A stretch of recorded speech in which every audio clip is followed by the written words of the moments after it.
Welcome back to our channel Guhapriya Kumar's podcast. இன்னையோட story பார்க்கலாமா? இன்றைக்கி நம்ம பார்க்க போகிற ஸ்டோரி லாஸ்ட் ஜர்னி. இந்த ஸ்டோரி நமக்கு ஒரு முக்கியமான மெசேஜை சொல்லுது. நம்ம சந்திக்கிற ஒவ்வொரு மனுஷங்களுக்கும் ஒரு ஸ்டோரி இருக்கும். கொஞ்சம் கைண்ட்னஸும் கொஞ்சம் லவ்வும் அவங்க லைஃப்பில் ஒரு பெரிய டிஃப்ரென்ஸை க்ரியேட் பண்ணலாம். ஸோ வாங்க ஸ்டோரிக்குள்ளே போகலாம். ஒரு நாள் நடுராத்திரி நேரத்தில் ஒரு கேப் டிரைவருக்கு ஒரு பேசஞ்சர் ரைட் வந்தது. அவர் பிக்கப் லொக்கேஷனுக்கு போனப்போ ஒரு வயசான பாட்டி ஒரு சூட்கேஸோட பில்டிங்க்கு வெளியே வெயிட் பண்ணிட்டு இருந்தாங்க. கேப் டிரைவரும் அவங்கள பார்த்ததும் ஸ்மைல் பண்ணிட்டு அவங்க சூட்கேஸை எடுத்து கேபோட ட்ரங்க்கில் வச்சாரு. அப்புறம் அவங்கள கம்ஃபர்டபுளாக கேபில் உட்கார வச்சுட்டு எங்கே போகணும் அப்படின்னு கேட்டார். பாட்டி ஒரு அட்ரஸ்ஸு சொன்னாங்க. கொஞ்ச நேரம் கழித்து பாட்டி ஒரு ரெக்வெஸ்ட் பண்ணாங்க. நம்ம டவுன் டவுன் வழியாக போகலாமா அப்படின்னு கேட்டாங்க. கேப் டிரைவர் கொஞ்ச நேரம் யோசிச்சுட்டு அப்படி போனால் கொஞ்சம் எக்ஸ்ட்ரா டைம் ஆகும் அப்படின்னு சொன்னார். ஆனால் பாட்டி ஸ்மைல் பண்ணிவிட்டு பரவாயில்ல, எனக்கு அவசரம் இல்லை அப்படின்னு சொன்னாங்க. கொஞ்ச நேரம் அமைதியாக இருந்தாங்க. அதுக்கடுத்து இன்னைக்கு நைட் நான் ஹாஸ்பைஸ்க்கு போகிறேன் அப்படின்னு பாட்டி சொன்னாங்க. இதை கேட்ட கேப் டிரைவருக்கு கொஞ்சம் ஷாக் ஆயிடுச்சு. ஹாஸ்பைஸ்னால் என்ன அப்படின்னா, உடல்நிலை கம்மியாக இருக்கிற பாட்டி அல்லது தாத்தா, அதாவது வயசானவங்கள ஹாஸ்பிட்டல் மாதிரி ஒரு பிளேஸில் கொண்டு போய் கேர் பண்ணுவாங்க. அவங்கள சுற்றி எப்பயுமே வந்துட்டு டாக்டர்ஸ் நர்ஸ் யாரனா இருந்துகிட்டே இருப்பாங்க அவங்கள கேர் பண்ணிக்க. அந்த பிளேஸோட பேர் தான் ஹாஸ்பைஸ். ஸோ இதை கேட்ட கேப் டிரைவர் கொஞ்சம் ஷாக் ஆகிட்டாரு. அந்த பாட்டியை ரேர்வியூ மிரரில் பார்த்தாரு. பாட்டியோட கண்ணில் இருந்து தண்ணி வந்துச்சு. அவங்க சொன்னாங்க, எனக்கு இப்போது ஃபேமிலின்னு சொல்ல யாரும் இல்லை. டாக்டரும் எனக்கு ரொம்ப கொஞ்சம் டைம் தான் இருக்குது அப்படின்னு சொல்லியிருக்காரு. இதை கேட்ட டிரைவருக்கு ரொம்ப கஷ்டமாக இருந்துச்சு. அவர் மீட்டரை ஆஃப் பண்ணிட்டாரு. அதுக்கப்புறம் அவங்க ஜேர்னியை ஒரு நார்மல் கேப் ரைட் மாதிரி இல்லாமல் ஒரு ஸ்பெஷல் ஜேர்னியாக மாறிடுச்சு. 2 மணி நேரம் அவங்க சிட்டியில் ட்ராவல் பண்ணாங்க. அந்த பாட்டி டிரைவர்கிட்ட அவங்க லைஃப்பில் இம்பார்ட்டண்ட்டாக இருந்த பிளேசஸ் எல்லாம் காமிச்சாங்க. இங்கே தான் நான் வளர்ந்தேன், இங்கே தான் நான் ஒர்க் பண்ணேன், இந்த பிளேஸில் தான் நான் என்னோடய ஹஸ்பண்டை ஃபர்ஸ்ட் டைம் மீட் பண்ணேன் அப்படின்னு அவங்க பழைய மெமரிஸை ஷேர் பண்ணாங்க. டிரைவர் அவங்க சொல்கிற எல்லாத்தையும் அமைதியாக கேட்டுகிட்டே ட்ரைவ் பண்ணிகிட்டு இருந்தார்.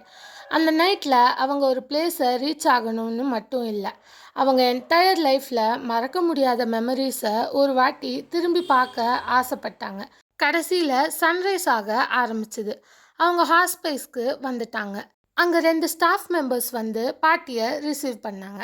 டிரைவர் அவங்க சூட்கேஸை எடுத்து அவங்களுக்கு கொடுத்தாரு. பாட்டி டிரைவர்கிட்ட நான் உங்களுக்கு எவ்வளோ பே பண்ணணும் அப்படின்னு கேட்டாங்க. டிரைவர் ஸ்மைல் பண்ணிவிட்டு ஒன்றும் வேண்டாம் அப்படின்னு சொன்னாங்க. பாட்டி உடனே ஆனால் நீங்கள் லிவிங்க்கு ஏர்ன் பண்ணணும் தானே அப்படின்னு கேட்டாங்க.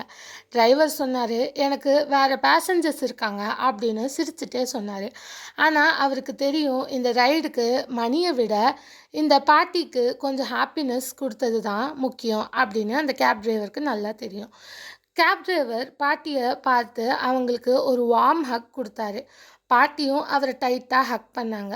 கொஞ்ச நேரம் கழித்து பாட்டி சொன்னாங்க, நீங்கள் ஒரு வயதான பெண்ணுக்கு ரொம்ப சிறிதான ஒரு சந்தோஷ நேரத்தை கொடுத்துருக்கீங்க, அப்புறம் தேங்க்யூ அப்படின்னு சொன்னாங்க. டிரைவர் அவங்கள பார்த்துட்டு அமைதியாக நின்றுட்டாரு. இந்த ஸ்டோரி நமக்கு என்ன சொல்ல வருது தெரியுமா? நம்ம டெய்லி லைஃப்பில் எவ்வளோ பேரை சந்திக்கிறோம். பஸ்ஸில், ரோடில், ஸ்கூலில், காலேஜில், ஒர்க்ஸில், ஷாப்ஸில் அப்படின்னு நிறைய பேர் சந்திக்கிறோம்.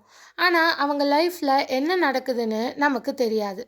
ஒரு பர்சன் நம்மக்கிட்ட பேசும்போது அவங்க ஹாப்பியாக இருக்கிற மாதிரி தெரியலாம். ஆனால் அவங்க மனசுக்குள்ளே என்ன ஸ்ட்ரகிள் இருக்குன்னு நமக்கு தெரியாது.